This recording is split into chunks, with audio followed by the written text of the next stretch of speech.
So what was your question?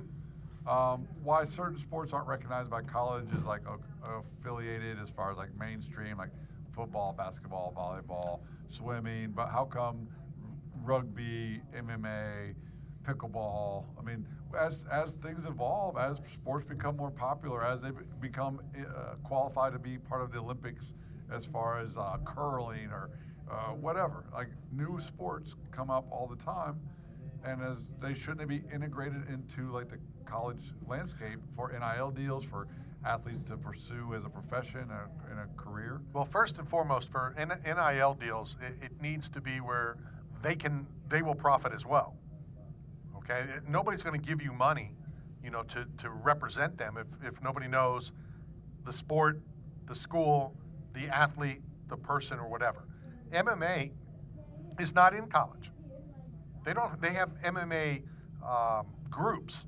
I remember Sam Hoger said he started one at LSU. It was more training. It wasn't fighting per se. LSU didn't fight Alabama unless my brother hit somebody. Can we start that? What's the holdup? Like, it's such a massive sport. UFC's been around for 30 years. 30 years. So it's not a new overnight sensation. First of all, let me correct you as always, because you always say things that are incorrect.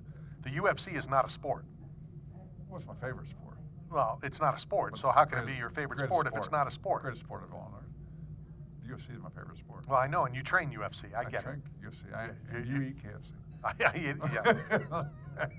It's so funny. Paul Porter, who's now on the Tan Talk Radio Network, always calls the UFC. So, you going to KFC this weekend? Yeah. I go, yeah.